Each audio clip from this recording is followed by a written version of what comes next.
So another lockdown video, hopefully one of the last ones, unless Boris has a big bubble about everybody going to the seaside.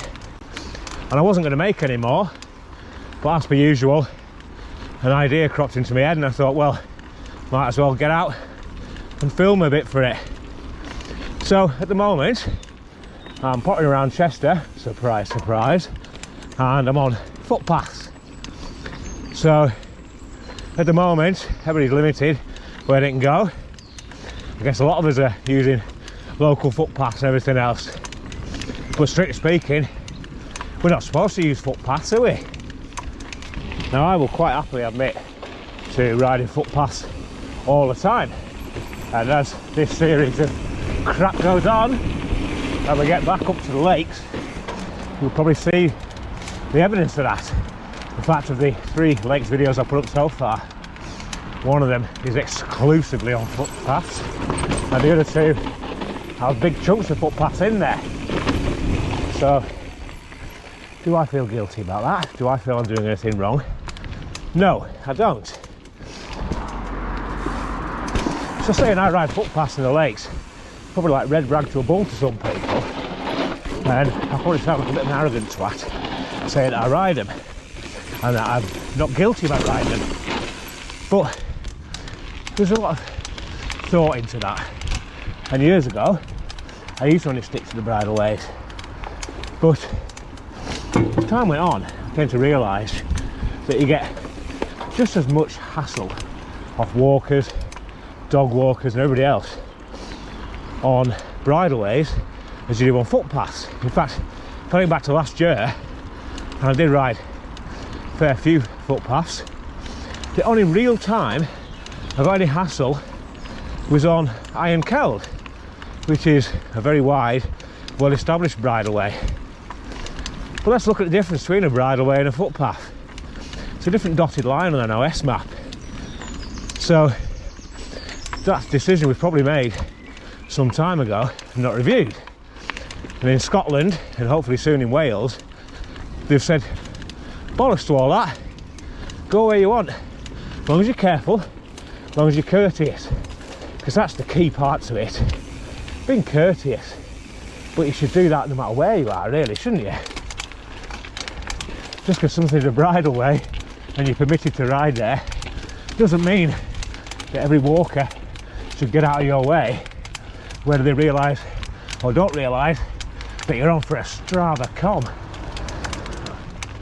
And the whole access rights thing in Scotland and hopefully soon to be Wales does beg the question of why is it okay there to ride on footpaths, or deemed okay, but not so much in England? Is it that Scottish and Welsh riders are more courteous and better behaved? I mean, given how arrogant a nation the English are, maybe so. But strictly speaking, and really, shouldn't make a damn difference. It's okay there, not okay here, and all that really separates us is an invisible line on the ground. So what would happen if you had a footpath, a long distance footpath, that crossed over the border from Scotland or Wales into England, and they've decided in their infinite wisdom that you can ride on the footpaths, but we say no, it's a naughty, and you're going to mow down hundreds of thousands of bloody ramblers? Does that mean you could carry on along it for miles on end, get to the invisible border and think, oh, better turn back now, rather than carry on that 100 yards to road? Don't want to get in trouble. Not permitted to ride. Although, maybe I am. Although, maybe nobody is. Because, you see this bit of single track here, single track, maybe a bit of an odd description for it, is not actually marked on the survey map. It's just a trail that's been walked in, I guess, over the years. So, what's the legality here? If a dog walker was to stop me now, you shouldn't be riding your bike here. Am I perfectly within my rights to say, and you shouldn't be walking your dog here, because it's not a legal right of way for walkers either? Or dog shits. Ooh, it's a quandary. And then, what are the rules around hiker biking, walking or carrying your bike up a footpath to get to a bridleway? Is that alright? Or is that also not allowed because you have a bicycle with you? I mean, it's just a bloody minefield, isn't it? So there we go. Off the interesting single track, back onto the permitted bridleway, byway, whatever it is. And this is the problem, isn't it? A lot of bridleways really are quite wide, quite dull. I mean, you get the odd exception, but they do tend to be the exception.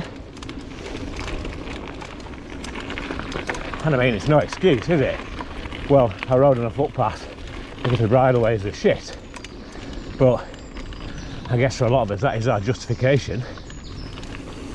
At the end of the day, this here is a footpath. It's a footpath that cuts through from one road to another. And I'm guessing that quite a few people who really wouldn't like the content of this video, because I am encouraging use of riding on footpaths, wouldn't mind riding down this, and would do it quite happily. But what's the difference? Still not supposed to. Still a footpath. You still like to meet people. Is it one rule again for one and another rule for others? Now obviously footpaths in the lakes are a bit more interesting than that. Not as much dog muck on them for starters.